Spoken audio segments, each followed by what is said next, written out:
एक बहुत ही घना जंगल था। उस जंगल में एक बहुत ही सुंदर तालाब था जिसमें कमल के फूल खिले हुए थे, जो तालाब की सुंदरता में चार चांद लगा रहे थे। जंगल के आसपास के गांव वाले उस घनघोर जंगल के तालाब के पास डर की वजह से नहीं जाते थे। लोग कहते थे कि उस तालाब में परियां स्नान करने के साथ ही साथ आपस में पानी पानी खेला करती हैं।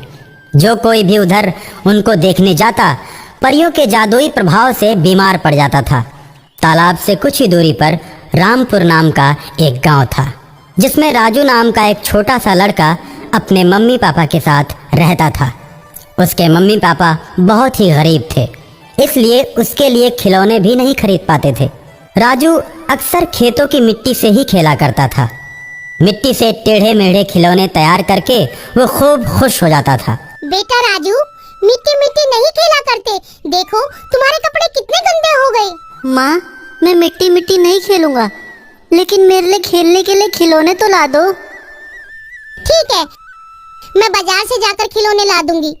माँ की बात सुनकर राजू खुश हो जाता है।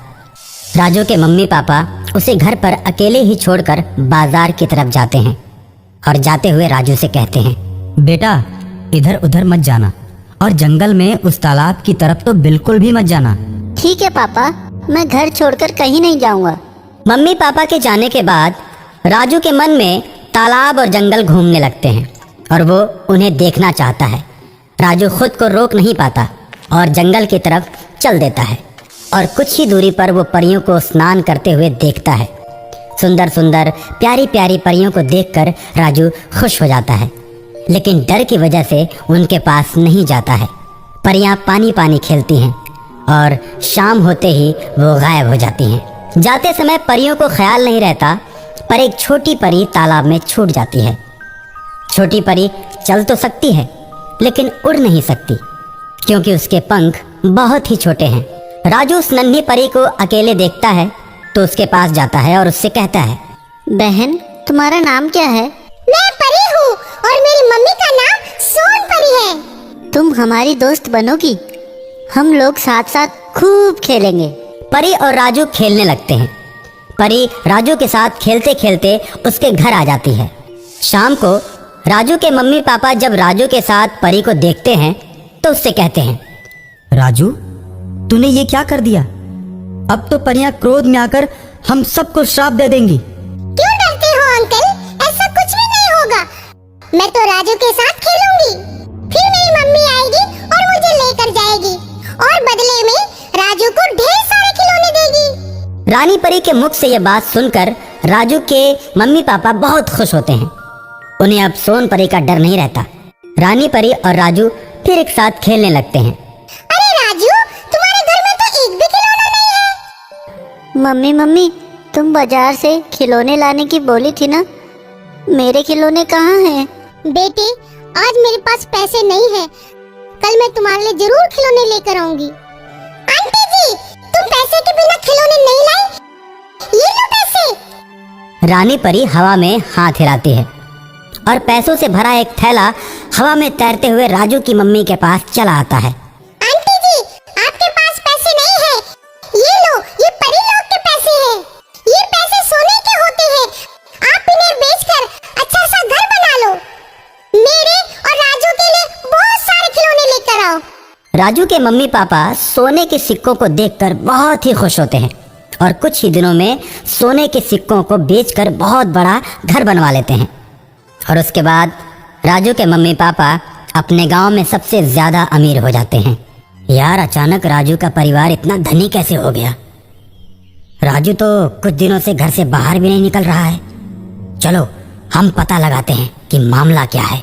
गांव वाले छुप छुप कर राजू के घर की बात को सुनते हैं। राजू के घर से परी की आवाज आती है। वे लोग समझ जाते हैं कि परी के चलते ही राजू का परिवार इतना धनी हुआ है और गांव वाले मुखिया से जाकर कहते हैं, राजू के साथ साथ उस नन्ही परी को भी चौपाल पर लाया जाए। हम भी परी को देखना चाहते हैं। राजू, मैं तो इंसानों के बीच नहीं रहती। वो तो तुम मेरे दोस्त बन गए थे, इसलिए मैं तुम्हारे घर आ गई। मुझे चुपके से तालाब की तरफ ले चलो। मेरी माँ वहाँ आई होगी। मैं अपनी माँ के साथ चली जाऊंगी, नहीं तो ये लोग मुझे मार देंगे। ठीक है, मगर मैं तुम्हें छोड़कर नहीं रह पाऊंगा। मैं भी तुम्हें छोड़कर नहीं रह सकती। तुम जब भी बुलाओगे ना, तो मैं जहाँ भी रहूंगी चले आऊंगी। ठीक है रानी परी। राजू नन्ही परी को लेकर तालाब की तरफ जाता है। तालाब में परियां पानी पानी खेल रही होती हैं। वहीं पर जाकर राजू रानी परी को छोड़ देता है। रानी परी को छोड़कर राजू बहुत ही रोता है और भारी मन से अपने घर की तरफ चल देता है। राजू जब अपने घर आता है तो घर में मम्मी पापा को न पाकर चौपाल की तरफ जाता है। गांव वाले उसके मम्मी पापा को पेड़ से बांधकर उससे पूछते हैं, बता परी कहाँ है?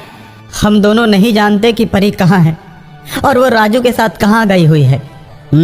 ठीक है, जब तक राजू परी को लेकर नहीं आ जाता हम लोग इंतजार करेंगे और जैसे ही वे दोनों आएंगे तुम लोगों को खोल दिया जाएगा।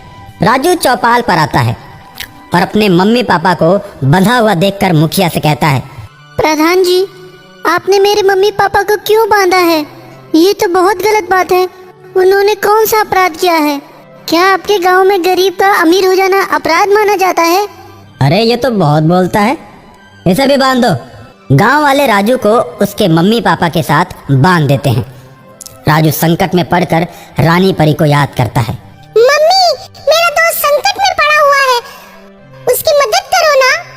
रानी परी की बात सुनकर सोन परी अपनी सहेलियों के साथ चौपाल पर आ जाती है और मुखिया सहित पूरे गांव वालों को जादुई छड़ी से बांध देती है।